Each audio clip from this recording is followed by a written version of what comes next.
ណាអាចតង់បានតោះយើងតង់អស់គ្នាទីមួយយើងចាប់ដៃរបស់យើងគឺណាយើងចាប់លើកដៃឆ្វេងរបស់យើងដៃស្ដាំក៏បានណាលើកមុនអញ្ចឹងទៅគឺឲ្យត្រង់ដាក់ខ្លួនយើងត្រង់នឹងដៃមួយទៀតដៃរបស់យើងគឺយើងដាក់ជារាងប្រឆិតបែបនេះណាបងប្អូនអញ្ចឹងយើងតង់ដើម្បីកាច់ក្បាលពោះតាមខាងនេះបងប្អូនឥឡូវខ្ញុំសុំធ្វើឲ្យបងប្អូនមើលគឺយើងលើកឡើងចេះណាអញ្ចឹងដៃមួយត្រង់ដៃមួយរាងប្រឆិតយើងលើកឡើងយើងកលែងពុំសុំរីខមមិនម្ដងទៀតណាកុំភ្លេចស្រោមដៃបើសិនជាអត់មានស្រោមដៃកាន់ការពារទេវាអាចនឹងលាកស្បែករបស់យើងណាបងប្អូនកុំភ្លេចណាតោងនៅក្នុងវិញ្ញាសានេះតោងចុះតោងឡើងដូចស្វាអញ្ចឹងបងប្អូនប៉ុន្តែកុំភ្លេចថាក្បាលពោះរបស់យើងស្រកលឿន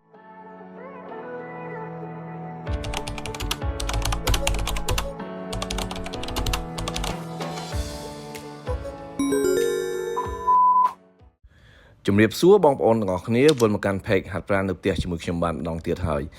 នេះគឺជាវីដេអូដែលខ្ញុំបានថតកំឡុងពេលមុនចូលឆ្នាំខ្មែររហូតដល់ពេលនេះ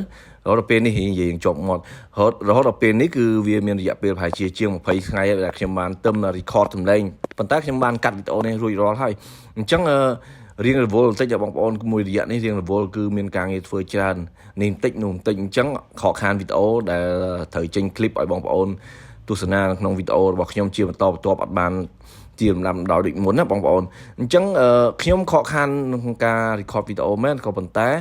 អ្វីដែលខ្ញុំធ្វើជាប់លាប់នោះគឺការហាត់ប្រាណរបស់ខ្ញុំគឺខ្ញុំមិនដែលចោលទេណាបងប្អូនអញ្ចឹងក្នុងកំឡុងពេលមុនចូលឆ្នាំខ្មែររហូតដល់ឥឡូវនេះគឺខ្ញុំហាត់ជារៀងរាល់ថ្ងៃណាបងប្អូនគឺសម្រាប់ក្នុងមួយសប្តាហ៍ខ្ញុំសម្រាប់តែម្ដងទេបងប្អូនថ្ងៃនេះដែរខ្ញុំសូមលើកយកវិញ្ញាសា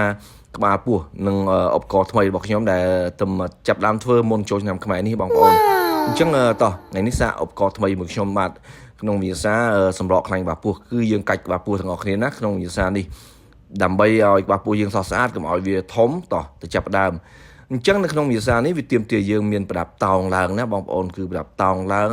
អញ្ចឹងបើអត់មានប្រដាប់តោងឡើងដូចខ្ញុំបងប្អូនត្រូវដូចជាឈើ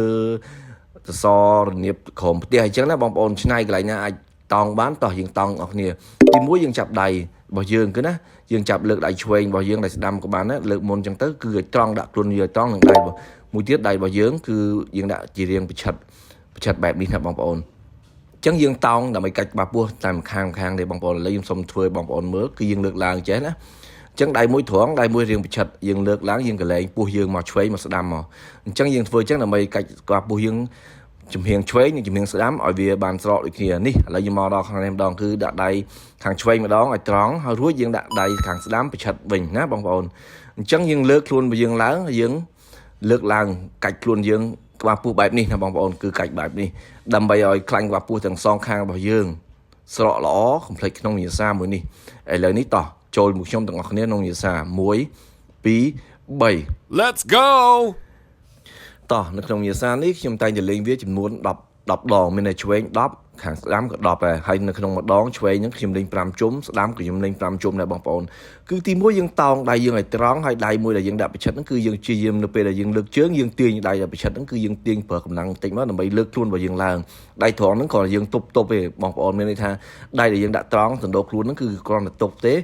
ដៃដែលយើងដាក់ប្រឆិតហ្នឹងគឺយើងទាញនៅពេលដែលយើងប្រឹងបន្តិចនៅពេលដែលយើងលើកខ្លួនយើងឡើង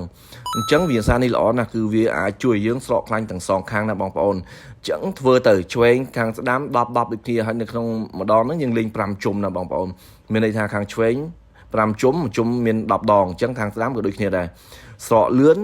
ធ្វើតែរៀងហត់បន្តិចទេហើយខ្ញុំសូមរីខមមិនម្ដងទៀតណាកុំភ្លេចស្រោមដៃបើសិនជាអត់មានស្រោមដៃកាន់ការពារទេវាអាចនឹងលាកស្បែករបស់យើងណាបងប្អូនអញ្ចឹងកុំភ្លេចរកស្រោមដៃមួយក៏ទំនាប់អីមួយទៅ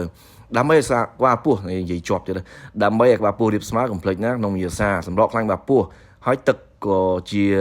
គុណប្រយោជន៍មួយក្នុងការហាត់ប្រាណរបស់យើងដែរប៉ុន្តែបើសិនជាយើងប្រើអាទឹកមួយទៀតផ្ដេសផ្ដាស់ណាបងប្អូនគឺអាទឹកជុលនោះគឺប្រកបជាជាមិនខានគឺរីកក្បាលពោះហើយអញ្ចឹងកុំភ្លេចនៅពេលហាត់ប្រាណញ៉ាំទឹកគឺល្អដើម្បីសុខភាពរបស់យើងណាបងប្អូនកុំភ្លេចណាតោងនៅក្នុងវិញ្ញាសានេះតោងចុះតោងឡើងដូចស្វាអញ្ចឹងបងប្អូនប៉ុន្តែកុំភ្លេចថាក្បាលពោះរបស់យើងស្រកលឿនណាស់បើគិតថាល្អជួយ like follow ហើយនិង share ណាបងប្អូន like follow share ដើម្បីឲ្យខ្ញុំបានមានកម្លាំងចិត្តបង្កើតវីដេអូថ្មីបន្តទៀតដល់បងប្អូនទាំងអស់គ្នានិយាយនឹងជាប់ទេខាន record សំឡេងយូរអរគុណបងប្អូនទាំងអស់គ្នាដែលបានតាមដានទស្សនាក្នុងវីដេអូនេះជម្រាបលាបាយបាយជួបគ្នានៅវីដេអូថ្មីក្រោយៗទៀត